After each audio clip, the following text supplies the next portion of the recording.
தண்ணீரை தொடர்ந்து கர்நாடகம் மறுத்து வருகிறது. காவிரி வாட்டர் மேனேஜ்மெண்ட் போர்டில் கொடுத்ததும் அவங்க ரெகுலாரிட்டியில் கொடுக்கப்பட்ட எவ்வளவு நீர் கொடுக்கப்படணும்னு சொன்னதையும் அவர்களும் தொடர்ந்து மறுத்துட்டு வராங்க. ஸோ இது அனைத்தையும் சுட்டிக்காட்டி கடந்த வாரம் கடந்த திங்கட்கிழமை நம்ம சுப்ரீம் கோர்ட்டில் ஒரு மனு தாக்கல் செய்து அன்னைக்கே சுப்ரீம் கோர்ட்லேயே மென்ஷன் பண்ணோம். விரைவில் வரும் திங்கட்கிழமை அந்த வழக்கு எடுத்துக்கொள்ளப்படுகிறது. நமக்கு தேவையான, அதாவது இதுவரைக்கும் அந்த ரெப்போ ரேட்டை வட்டி கொடுக்க வேண்டிய 37 டிஎம்சி மொத்தமாக கொடுக்க வேண்டிய டிஎம்சியை கொடுக்க வேண்டும் என்று கேட்டு நம்ம வழக்கு பதிவு செய்துள்ளோம். கண்டிப்பாக தமிழக உரிமையை மீட்க, தமிழக தேவையான நீரை பெறுவதற்காக முதல்வருடைய வழிகாட்டுதலின் பேரில் அனைத்து சட்டப்பூர்வ நடவடிக்கைகளும் விரைவாக எடுக்கப்பட்டு வருகிறது. கண்டிப்பாக தொடர்ந்து ஒவ்வொரு நாளும் இதை கொடுத்து முதல்வரும் வழிகாட்டிட்டு வராங்க. ஸோ அடுத்தடுத்த கட்டத்தில் கண்டிப்பாக தமிழகத்துடைய உரிமையை நிலைநாட்ட நம்ம சட்டப்பூர்வமாக அனைத்து நடவடிக்கைகளும் எடுப்போம். வேற ஏதாவது கேள்வி?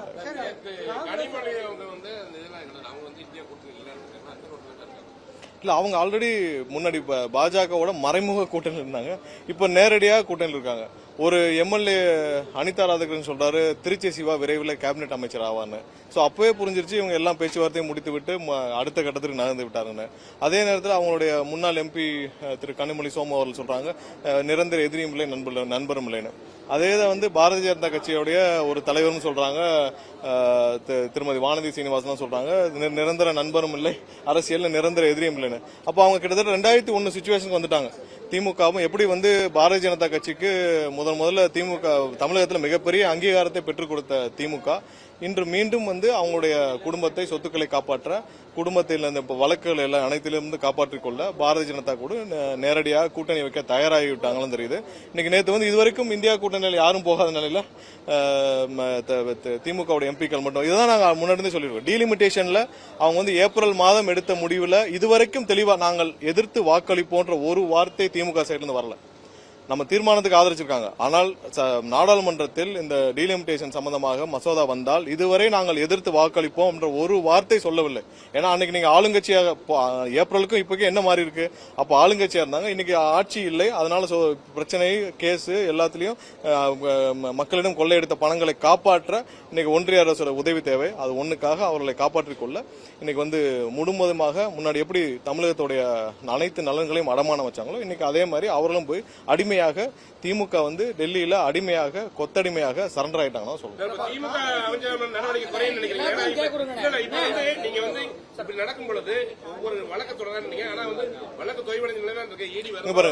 எல்லா விஷயத்திலையும் தேவையான ப்ரூஃப் இருக்கறனாலதான் வழக்குகள் பதிவு செய்யப்படுது. எல்லாத்திலும் என்னென்ன ப்ரூஃப் இருக்கோ அது அடிப்படையில் தான் ஒவ்வொரு நாளும் எல்லா இடத்துலயும் ப்ரூஃப் இருக்கு. இப்ப டாஸ்மார்க் விஷயத்துல அனைத்துக்கும் ப்ரூஃப் இருக்கு. எல்லாத்திலும் ப்ரூஃப் இருக்கறனால தான் இப்ப டிஎன்இபில இருந்து வழக்குகள் பதிவு செய்யப்பட்டிருக்கு. எல்லாத்துக்கும் ப்ரூஃப் இருக்கு. எல்லாத்துக்கும் டெண்டர் இருக்கு, டாக்குமெண்ட் இருக்கு, வயலேஷன்ஸ் இருக்கு. வயலேஷனால தமிழக அரசுக்கு எவ்வளவு இழப்பு இருக்குன்னு சொல்லுது. எல்லாத்தையும் கணக்கிட்டு போட்டு தான் போகுது. கொஞ்ச நாள் அவர்கள் தப்பிக்கலாமே தவிர்த்து, ஆனால் கண்டிப்பாக வழக்குகள் இருந்து தப்பிக்க முடியாது. ஏன்னா வழக்குகள் எல்லாமே டாக்குமெண்டட் ப்ரூஃப். அதனால நீங்க தப்பிக்க முடியாது. இப்ப டாஸ்மார்க்ல இருக்கிற ப்ரூஃப் எத்தனை வருஷம் ஆனாலும் வழக்குகள் பதிவு செய்யப்படும். ஏன்னா அதுல நீங்க எவ்வளவு தூரம் பார்ட்டி ஃபண்ட் வாங்கிருக்கீங்க, எவ்வளவு பார்ட்டி ஃபண்ட் வாங்கிருக்கீங்க, என்னென்ன மாதிரி டிரான்சாக்சன் நடந்திருக்கு, எல்லாமே ஆன் ரெக்கார்ட், ஆன் ப்ரூஃபா இருக்கு. இப்ப நேத்து நிதியமைச்சர் அவங்க கேட்டாங்க 15,000 கோடி எப்படி வந்துச்சுன்னு. 15,000 கோடிக்கு அவர் ஒரு விளக்கம் கொடுத்தார். என்ன எக்ஸைஸ்ல பாட்டிலுக்கு இவங்க எவ்வளவு 10 ரூபா வாங்கினாங்க, அதை நாங்க புள்ள கொண்டு வந்திருக்கோம். அதே நேரத்தில் ஃபேன்சி நம்பருக்கு கொடுக்க வேண்டிய முன்னாடி எப்படி போயிட்டு இருக்கு எல்லாம் தெரியும். நீங்க செக்ரட்டரி இருக்கிற எல்லா பத்திரிகையாலும் தெரியும். ஃபேன்சி நம்பர்னா எப்படி போகும்? முன்னாடி இங்க போய் ஒரு பணத்தை கொடுத்து, டெய்லி பணத்தை கொடுத்து, அதுக்கான ஒரு பார்ட்டி ஃபண்டை கொடுத்து ஃபேன்சி நம்பர் வாங்குவாங்க. இப்ப அனைத்தும் ஏலமாக விடப்படுது. இது அனைத்தின் அடிப்படையில தான் இன்னைக்கு ஒவ்வொரு இடத்துலயும் பார்ட்டி ஃபண்ட் எல்லாம் இன்னைக்கு கவர்மெண்டோடைய அரசோடைய நிதியாக மாறி வருகிறது. அதெல்லாம் தான் சொல்லியிருந்தார் 15,000 கோடி எப்படி மாறி இருக்குன்னு. இதெல்லாம் பார்ட்டி ஃபண்ட் 3 மாசத்துல எங்க இருந்து எங்கேயும் இல்ல. இப்ப ஃபேன்சி நம்பர்ஸ் எல்லாம் முன்னாடி போக்குவரத்துல ஃபேன்சி நம்பர்ஸ் ஒரு நாளைக்கு எத்தனை 100 நம்பர்ஸ் போகும். அத்தனை நம்பர்ஸும் முன்னாடி எப்படி போயிட்டு இருந்துச்சு எல்லாம் உலகத்துக்கே தெரியும். அது இன்னைக்கு ஏலத்தில் விடப்படுது, அரசுக்கு வருவாயாக வருது. சோ அது மாதிரி தான் இன்னைக்கு எல்லா பணங்களும் பார்ட்டி ஃபண்ட் எல்லாம் இன்னைக்கு அரசோடைய வருமானமா வந்துட்டு இருக்கு. எல்லாம் அதே மாதிரி தான் மாறிட்டு இருக்கு. இவர்கள் தவறு செய்தவர் யாரும் தப்பிக்க முடியாது. கனிமொழி நான் டீ பார்ட்டிக்கெல்லாம் போல, பாராளுமன்றத்தில் எங்களோட சீட் சேஞ்ச் பத்தி பேச போனோம், நாங்க டீ பார்ட்டில கலந்துக்கல. ஏன் அவங்களுக்கு டீ பார்ட்டி நடக்குதுன்னு சகோதரி கனிமொழி அவங்களுக்கு தெரியாதா? ஏன்னா அது அங்கதான் போய் பேசணுமா? ஏன் அதுக்கு கடிதம் கொடுக்கலாம், கடிதத்தை கொடுத்து வலியுறுத்தலாம். அதுக்கு நிறைய நேரங்கள் இருக்கு. அது நீங்க சீட்டு சேஞ்ச் கடைசி நாள் தான் போய் சொல்லுவீங்களா? பார்லிமெண்ட் முடிஞ்சு கடைசி நாள் தான் போய் சீட்டு சேஞ்ச் போய் சொல்லுவீங்களா? ஏன் முதல்ல இடையில போய் சொல்ல முடியாதா? இதெல்லாம் சும்மா காரணங்கள். இதெல்லாம் வந்து அவர்கள் வந்து தானாக முன் வந்து எப்படி உங்களுக்கு ஏதாவது பிரச்சனைனா உடனே சென்று கச்சத்தீவை அடமானம் வச்சு காலையில விளைஞ்சு சர்க்காரிய கமிஷன் அனைத்துல இருந்து தப்பிக்க அன்னைக்கு கருணாநிதி முடிவு செஞ்சார். அது மாதிரி ஒவ்வொரு நேரத்திலும் தமிழக நல்ல வேளை அவங்க இப்ப கவர்மெண்ட் இல்ல, கவர்மெண்ட்ல இருந்தா மொத்தமா எல்லாத்தையும் அடமானம் வச்சுட்டு அடுத்த வேலையை பார்க்க போயிருப்பாங்க. எப்பெல்லாம் அவர்களுக்கு பிரச்சனை வருதோ கொஞ்சம் கூட கூச்சமே இல்லாமல் டெல்லியில போய் சாட்சாசமா போய் காலில் விழுகிறதா திமுகவுடைய வேலை. அது இன்னைக்கு செஞ்சுட்டு இருக்காங்க. அது அவங்களை காப்பாற்ற செய்யறாங்க. சோ அது அவங்களுடைய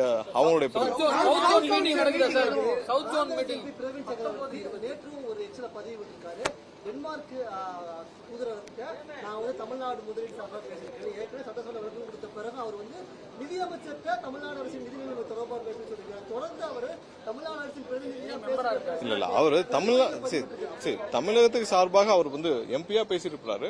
தமிழக அரசு சார்பாக வேற எம்பியா பேசியிருப்பாரு. வேற ஆமா இல்ல அடுத்த வாரம் தமிழகத்துல தான் நடக்குது. எல்லாமே வந்து ஆஸ் பர் எல்லாம் பேசி ஷெட்யூல்டு படி தான் நம்ம எல்லாம் கொடுத்த தேதி படி தான் ஷெட்யூல் படி தான் நடக்குது. அடுத்த வாரம் இங்க நம்ம மாமல்லபுரத்துல நடக்குது.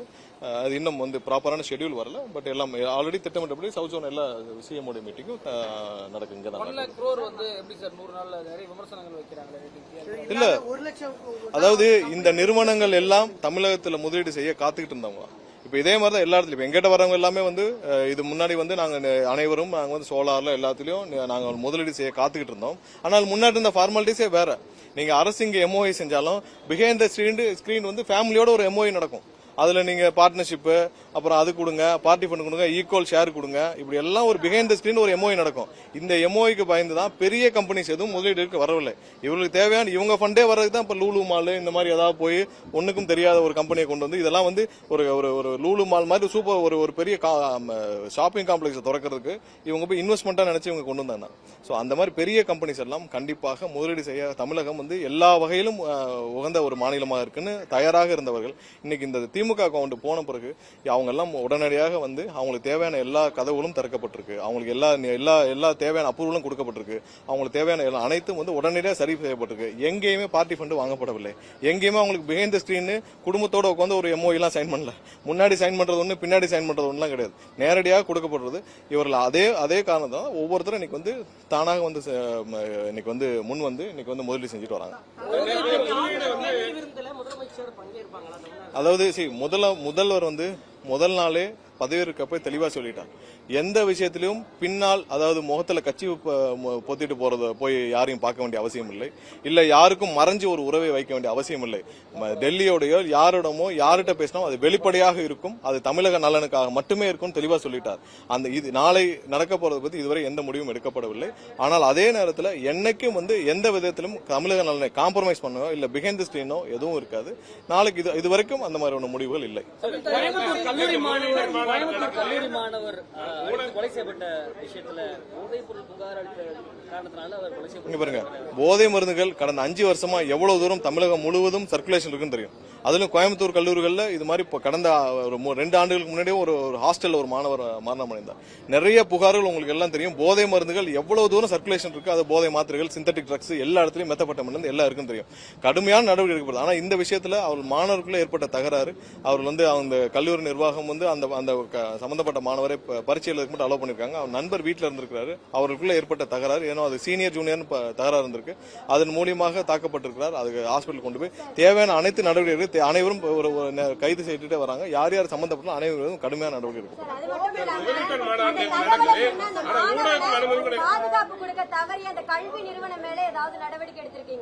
இல்ல இங்க பாருங்க, கல்வி நிறுவனம் எங்கெங்கெல்லாம் தவறு நடந்திருக்கோ, யார் யார் மேலும் இதுல காரணமாக இருந்தாலோ தவறு இருந்தாலோ கண்டிப்பாக நடவடிக்கை எடுக்கப்படும். கல்வி நிறுவனங்கள்ல அவங்க வந்து அந்த பையனை ஏதோ அவங்க இந்த மாதிரியான தகராறு காரணமா சஸ்பெண்ட் பண்ணிருக்காங்க. சோ அதற்கப்புறம் பரீட்சை எழுத அனுமதிச்சிருக்காங்க. சோ அதுல அவர்கள் தரப்பு விளக்கங்களை காவல்துறை ஏற்கனவே ஆராய்ஞ்சிட்டு கேட்டுட்டு வராங்க. பட் இந்த சம்பவத்தில் யார் யார் சம்பந்தப்பட்ட அனைவர் மீதும் வழக்கு பதிவு செய்யப்பட்டிருக்கு. தொடர்ந்து கைது செய்யப்பட்டு வராங்க. ஒரு சில பேர் வந்து தேடிட்டு இருக்காங்க. காவல்துறை துரிதமாக செயல்பட்டு கண்டிப்பாக ஒடுக்கும் வேலையில முழுவதும் ஈடுபட்டிருக்காங்க. எந்த அளவிலும் யாரும் தப்பிக்க மாட்டாங்க. கண்டிப்பா இதெல்லாம் தடுக்கப்பட வேண்டும். மிகவும் வருத்தமான செயல் அது.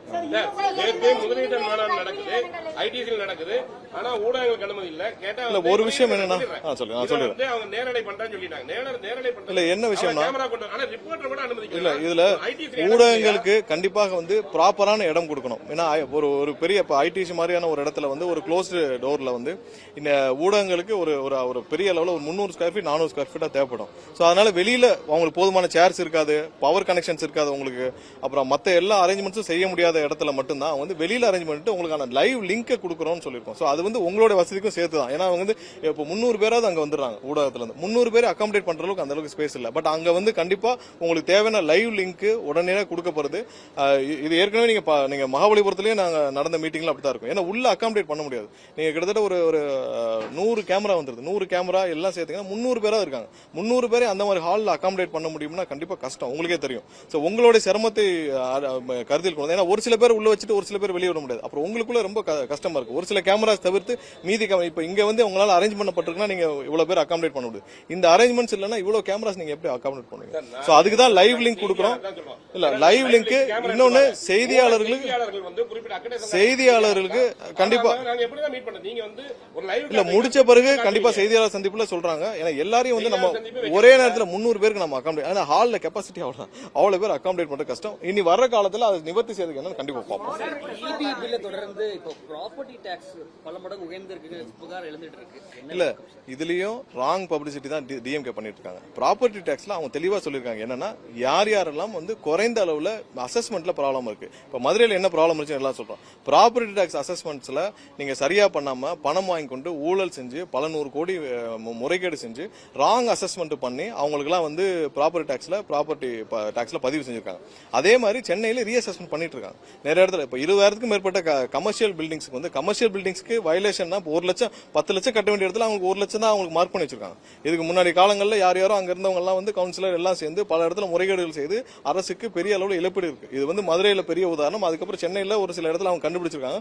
அவர்களுக்கும் நோட்டீஸ் அமைச்சிருக்காங்க. இப்ப பெரிய அபார்ட்மெண்ட்ஸ் இருக்கும், ஒரு 500 பேர் இருக்க அபார்ட்மெண்ட்ஸ்ல நீங்க ஒரு 2 வீடு மட்டும் பதிவு செஞ்சுட்டு மீதி வீடுகள் பதிவு செய்யாமல் அதுக்கு ப்ராப்பர்ட்டி டாக்ஸ் பண்ணிருப்பாங்க. சோ இந்த மாதிரி இடத்துல திரும்ப ரீஅசஸ்மெண்ட் பண்றதுக்கான ப்ராசஸ் தான் தவிர்த்து எந்த இடத்திலும் ப்ராப்பர்ட்டி டாக்ஸ் உயர்த்தப்படவில்லை. அவங்களுக்கான ரீஅசஸ்மெண்ட் 1 லட்சம் ஸ்கொயர் ஃபீட் கட்டினவங்களுக்கு 1000 ஸ்கொயர் ஃபீட் மட்டும் வரி கட்டினா எப்படி? சோ அதனால அது வந்து நிறைய முறைகேடுகள் கடந்த 5 வருடங்களாக திமுக ஆட்சி காலத்துல எல்லா பெரும்பாலான மாநகராட்சியில் இது நடந்திருக்கு. முக்கியமா மதுரையில் இதனாலதான் வந்து ஒரு மேயருடைய கணவரும் கைது செய்யப்பட்டார். பல மண்டல தலைவர்கள் ரிசைன் பண்ணாங்க. இப்போ நம்ம ரீஅசஸ்மெண்ட் பண்ணிட்டு இருக்கோம். மதுரையில் கம்ப்ளீட்டா ரீஅசஸ்மெண்ட் பண்ணிட்டு இருக்கோம். சோ இங்க அதுக்கான நோட்டீஸ் தான் கொடுத்தாங்களே தவிர்த்து ப்ராப்பர்ட்டி டாக்ஸ் உயர்த்தப்படவில்லை. தவறான தகவல். அதையும் வந்து இப்ப இது தவறா புரிஞ்சுக்கிட்டதுனால அதையும் ஹோல்டுல போட்டிருக்காங்க. இது ரீஅசஸ்மெண்ட் தான் பண்ணாங்க.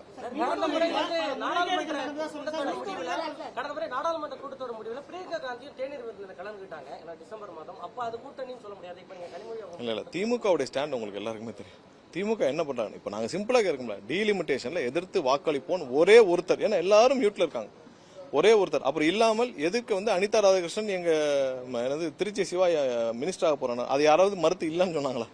யாராவது வந்து இல்ல திருச்சி சிவாலா மினிஸ்டர் ஆக மாட்டான்னு சொன்னாங்களா? சோ இதுல கோர்ஸ் ஆஃப் நீங்க அது உள்ள நடந்த உரையாடல் இல்லாமல் ஒரு எம்எல்ஏ வந்து வெளியில சொல்வாரா? சோ அது திருச்சி சிவாவது மறுத்திருக்கணும். இல்ல நான் அப்படிலாம் இல்ல, நாங்கள் என்றும் பாஜகவுடன் கூட்டணியில் இருக்க மாட்டோம் திருச்சி சிவாவது மறுத்தாரா? யாருமே மறுக்கல. மறுக்காத பட்சத்தில் கண்டிப்பாக இது புரிந்து கொள்ள வேண்டிய ஒரு விஷயம் தான். இவங்க ஏற்கனவே 2001 அப்படிதான் இருந்தாங்க. சோ அவர்களை காப்பாற்றுக்குள்ள என்ன வேணும் செய்வாங்க, அதுதான் முடிவெடுத்திருக்காங்க, வேற ஒன்றும் இல்லை. தீர்மானத்திற்கு ஆதரவாக வாக்களிச்சதும் நாடாளுமன்றத்தில் அவர்கள் போய் எத்தனை இடத்துல அவர்கள் 2 நிலைப்பாடு எடுத்திருக்காங்க. இங்க ஒண்ணு பேசுவாங்க. காவேரி விஷயத்துல 71ல கருணாநிதி அவர்கள் என்ன சொன்னாரு? நீங்க எல்லாம் ஐயா மூப்பனார் அவர்கள் அப்ப இருந்த விவசாய சங்கங்கள் எல்லாம் சேர்ந்த போட்ட மனுவை நீங்க வாபஸ் வாங்க, அரசு சார்பாக நாங்கள் ஒரு வழக்கு பதிவு செய்யப்படும், நாங்க அந்த 74 கான்ட்ராக்டை புதுப்பிச்சுக்கிறோம், நாங்க அடுத்த 50 வருஷம் எக்ஸ்டெண்ட் பண்ணிக்கிறோம் வாக்குறுதி கொடுத்து தானே 71 இதை வந்து கேஸை வாபஸ் வாங்க வச்சாரு. அப்புறம் என்ன பண்ணாரு?